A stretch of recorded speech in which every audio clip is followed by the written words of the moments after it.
होती, खतखत व्यक्ती तुम्ही सुद्धा केली होती. ही तर सगळी खतखत महाराष्ट्रामध्ये आहेच. आम्हालाही काही मित्र पक्षाकडून जो त्रास होता, आता आपण पाहिलं की जिल्हाध्यक्ष म्हणून हे सगळं आहेच ना. त्याच्यामुळे आमचं देवेंद्रजींना सांगणं की आपल्याला महाराष्ट्रातली युती जर भक्कम टिकवायची असेल तर अशी लोक आवरली पाहिजे. पहिली गोष्टी तर अशा माणसाला फडणवीस साहेबांनी पदाधिकारी केलंच कसं, जो पक्ष वाचू शकत नाही. आणि त्याच्यामुळे ज्या लोकांच्या भरोशावर मूळ शिवसेना म्हणजे शिवसेना बाहेर पडली आणि भारतीय जनता पक्षाला महाराष्ट्रात राज्य पाहायला मिळालं आणि पुढची सत्ता आणली, त्या आमदारांसोबत मित्रपक्ष म्हणजे भाजपाने चांगलं वागावं ही अपेक्षा सगळ्याच आमदारांची आहे. खरं तर स्थानिक लेवलचा विषय, मात्र जे वलय राज्य लेवलचं आहे अश्विन शिरोडे यांना त्यांच्याकडून नोटीस पाठवणं तुम्ही कसं पाहता? आता मागच्या त्या प्रकाश आंबेच्या प्रकरणापासून हे भूत नाव हे काय असीम सरोदे, अर्धा हिंदुस्थानी अर्धा पाकिस्तानी नाव मला पाहायला मिळालं. आता त्याला आमच्याशी खेटायचंच आहे तर आम्ही पण कोर्टाने सक्षमपणे खेटू त्याला. जिल्हाध्यक्ष विजय शिंदेने 100 कोटीचा दावा त्याची नोटीस पाठवली.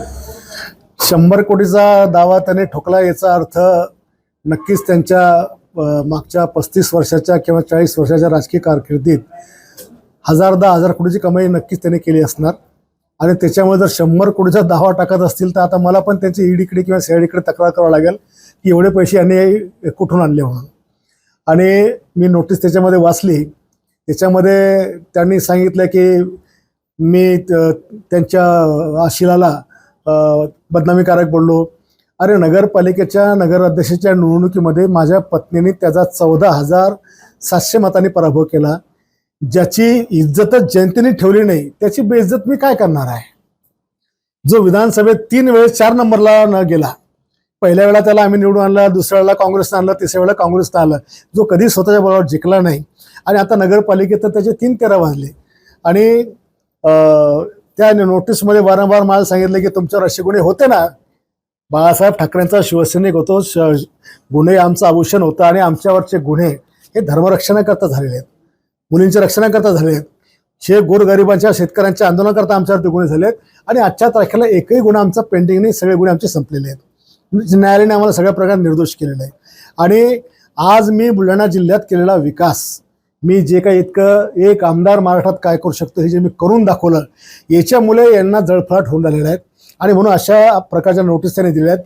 आर्टिकल 19(1)(a) जे त्यांनी शिकवलं त्या आर्टिकल 19(1)(a) च्या आधारेच मला संविधानाने बोलायचा अधिकार दिलेला आहे आणि मी बोललेलो आहे.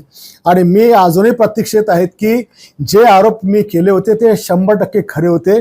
त्याची चौकशी मी सीआयडी मार्फत मागितली, मी लोकायुक्ताला तक्रार दिली, मी राज्यपालाकडे तक्रार दिली, मी राष्ट्रपतीकडे तक्रार दिली. ह्या सगळ्या गोष्टीची चौकशी झाली पाहिजे. ज्या शाळेचा एक आदिवासी मुलगा गेट पडून त्या ठिकाणी मेला, त्याच्या सदोष मनसच्या वधाचा गुन्हासुद्धा त्याच्यावर दाखल व्हायला पाहिजे होता. आणि जे मी आरोप त्या काळात केले, माझा एकही आरोप खोटा नाही आहे, कारण त्याच्यासोबत मी होतो. आम्ही बऱ्याच गोष्टीचे त्याचे आय विटनेस आहोत. अगदी त्याच्या भावाने दवाखान्यात केलेला बलात्कार सुद्धा. त्या संदर्भात तुम्ही आता काही न्यायालयीन लढाई लढणार? आम्ही उत्तर देऊ. त्याने 356 कलम सांगितली. कलम तर आमची पण सगळी पाठ आहे. आणि मला खात्री आहे की न्यायालयामध्ये ज्यावेळेला आम्ही जाऊ तर त्यांचा हा डावा फुल ठरेल. पण 100 कोटीची मला तर काय, माझं घरदार पण ऐकलं तर एवढं पैसे म्हणून निघू शकत नाही. त्यांच्या वकिलांची आणि त्यांच्या खरोखर बुद्धीची कीव येते की एवढा मोठा 100 कोटीचा दावा काय अवकाती त्याच्या आशिलाची. काय काम आहे त्याचं. इथेच 15 वर्ष आमदार असताना काय केलं लोकांसाठी त्यांनी. स्वतःची घरं बळी, स्वतःच्या शाळा केल्या, स्वतःचे कायच केले. अरे, त्या नोटीसमध्ये सांगितले की आम्ही तुमच्यावर ॲट्रॉसिटीचा गुन्हा दाखल करू. तो लहान आदिवासी लेकरं आहे, त्या आदिवासी लेकरांना खायला देत नाही म्हणून कलेक्टर ऑफिसर 4दा मोर्चे काढायला लागले. त्यांच्या तोंडचा घास तुम्ही हिसकवणार आहे आणि तुम्ही कोणत्या तोंडाने सांगणार आहे की आमच्यावर अट्रॉसिटीचा कायदा तुमच्यावर दाखल व्हायला पाहिजे. गोरगरिबांची आदिवासीची पोरं उपाशी मारतात, त्यांच्या अंगावर कपडे देत नाही, आंघोळीला साबण देत नाही, त्याला खायला अंडी देत नाही, त्याला मटण देत नाही, दूध देत नाही. आपल्याला खायला मिळत नाही म्हणून ते मोर्चे काढतात. 1 नाही 5 मोर्चे काढलेत. कोणत्या तोंडाने तुम्ही सांगता की आम्ही आदिवासींच्या याच्या माध्यमातून कारवाई करू. कारवाई तर तुमच्यावर केली पाहिजे.